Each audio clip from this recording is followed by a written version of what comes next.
नमस्कार मित्रों। आज का विषय है सूर की राधा का स्वरूप। बीए भाग प्रथम। भक्ति काल के कृष्ण भक्त कवि सूर से संबंधित ये प्रश्न है। सूर की राधा का स्वरूप। अति मलिन वृषभान कुमारी, हरि सम जल बीजो उर अंचल, ती लालच न दुआवती सारी। अधमुख रहती अनत नहीं चितवती, त्यों गत हारे चकित जुआरी। छूटे चुकुर बदन कुमलाने, जो नलिन हिम कर की मारी।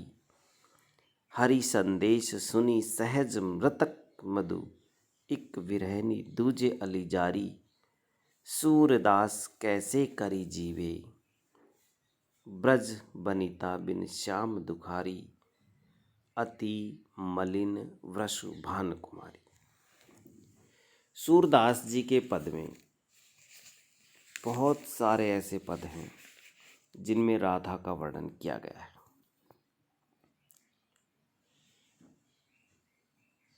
कृष्ण भक्त कवियों ने कृष्ण की आराधना करते वक्त राधा को बहुत अधिक महत्व दिया है। रीतिकालीन कवि बिहारी की यदि बात करें तो उन्होंने बिहारी सतसई की जो शुरुआत है वो राधा की आराधना से की है। मेरी भवबाधा हरो, राधा नागरी सोई, जातन की झाई परे, श्याम हरित दुति होई। कृष्ण भक्त कवियों में राधा वल्लभ संप्रदाय है जो राधा की आराधना करते हैं और उनका मानना है कि यदि राधा प्रसन्न होगी तो श्याम तो स्वतः ही प्रसन्न हो जाएंगे।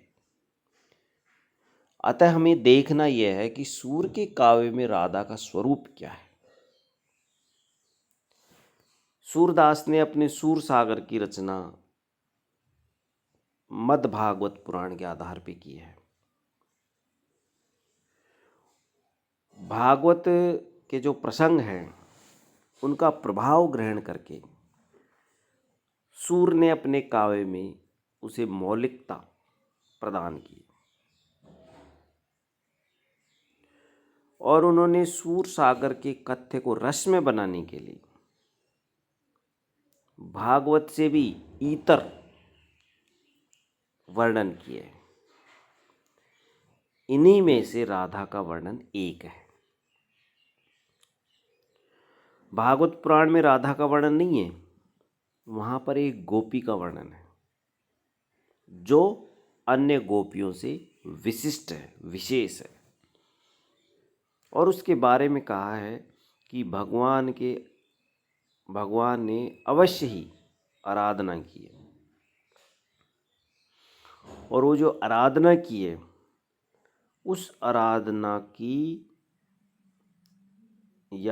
उस आराधना का ही परिणाम है कि राधा की उत्पत्ति हुई। आराधना से ही राधा की उत्पत्ति जो कृष्ण भक्त हैं वो लोग मानते हैं। सूरदास ने जो राधा का वर्णन किया है वह राधा विद्यापति की राधा की छवि जैसा है। उसमें बहुत बड़ा चढ़ा करके या उसमें बहुत बड़ा चढ़ा हुआ वर्णन है। राधा और कृष्ण की लीलाओं का वर्णन सूरदास ने बचपन या यूँ कहें कि बचपन के प्रारंभ से ही और बचपन के प्रेम से ही आरंभ किया है।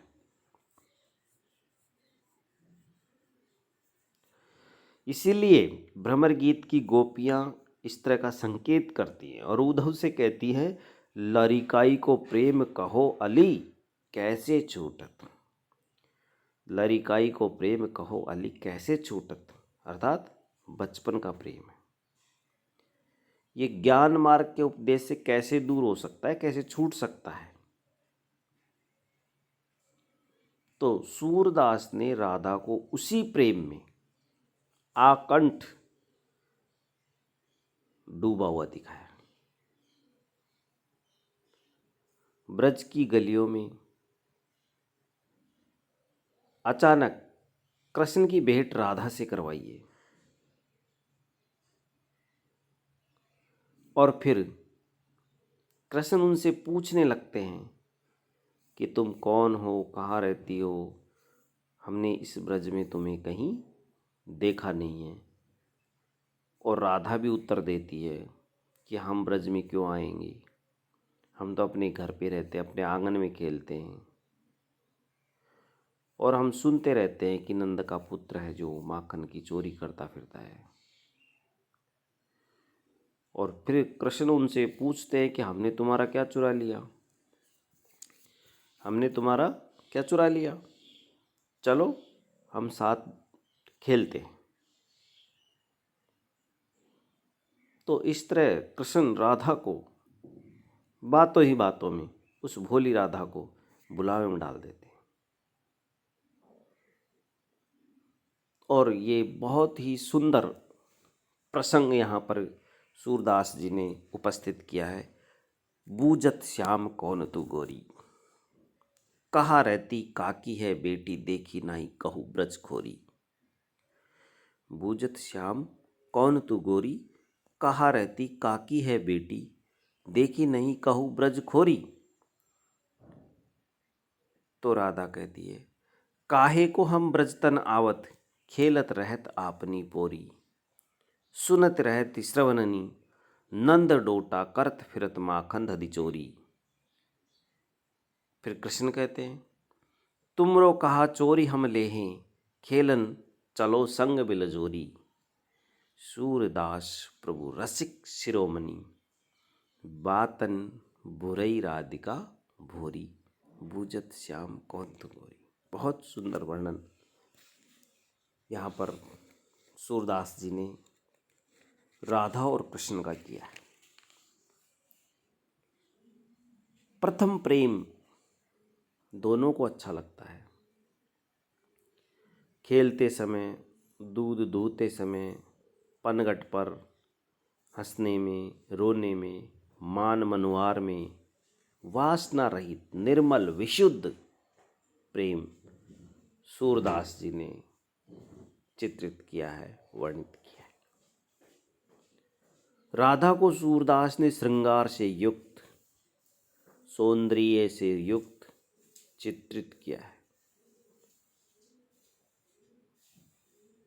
राधा के मुख, भौहें, बेनी, नेत्र, ठोड़ी, चितवन, वक्षतल, रोमावली, कटे, इनके सौंदर्य को उन्होंने श्रृंगारमयी भाषा में चित्रित किया है।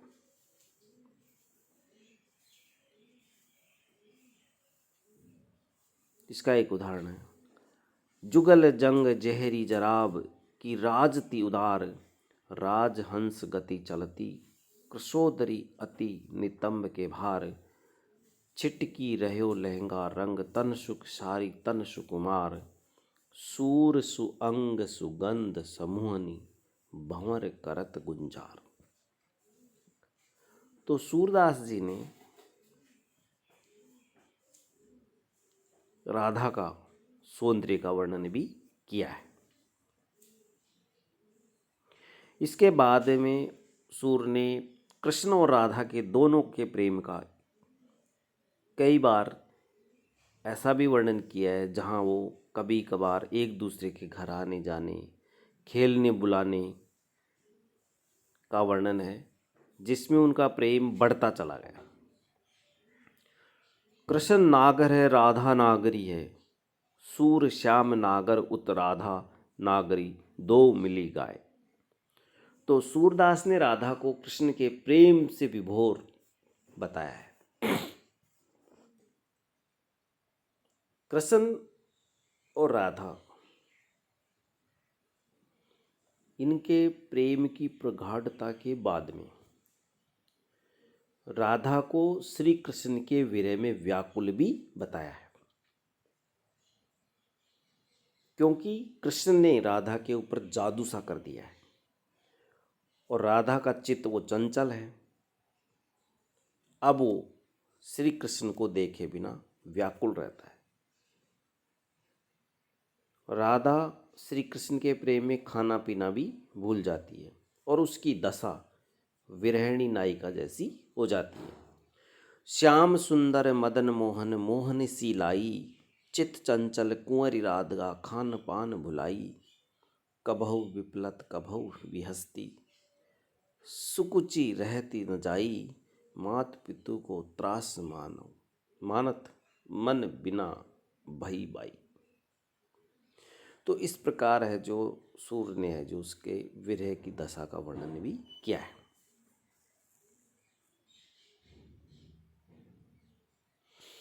राधा के प्रेम के बढ़ने में नंद भी सहायक हुए।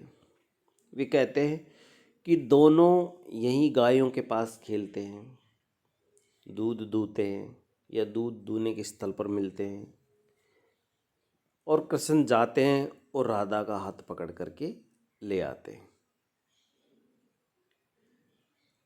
और जब कृष्ण राधा को छोड़ करके जाते हैं तो राधा हाथ पकड़ करके रोक लेती है, कृष्ण अपनी बाँह छुड़ाते हैं। तो इस प्रकार उनका क्रीड़ा विनोद बढ़ता रहता है।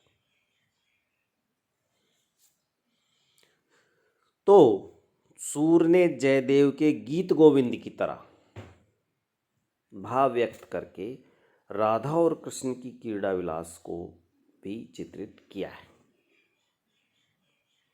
गीत गोविंद के जयदेव ने ग्रंथ का आरंभ इस श्लोक से किया था, जिसमें वो कहते हैं कि मेघों से आकाश आच्छादित है, वन की भूमि है, काले काले तमाल के पेड़ हैं, रात्रि का समय है, कृष्ण बड़ा डरपोक है।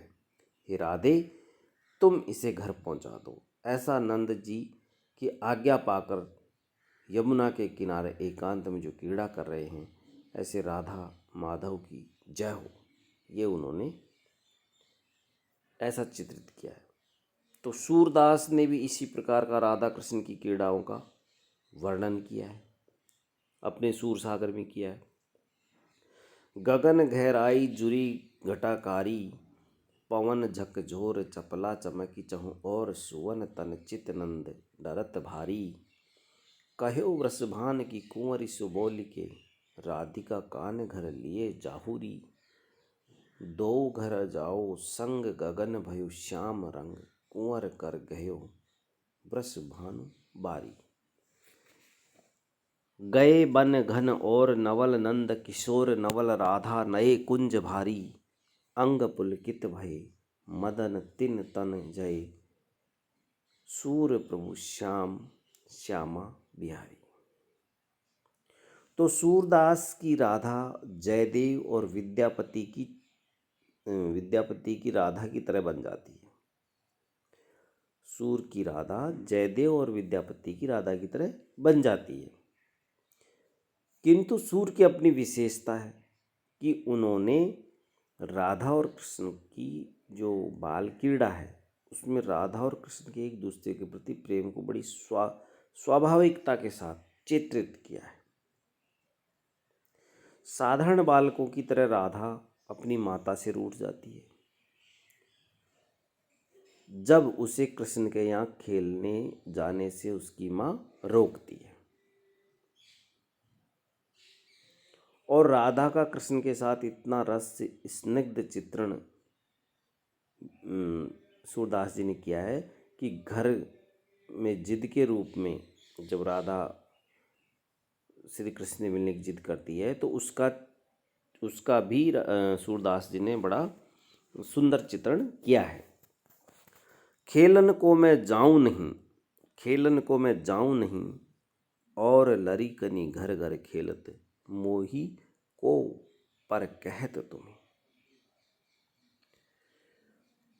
तो इस प्रकार से सूरदास जी ने राधा के विभिन्न स्वरूप का चित्रण किया है।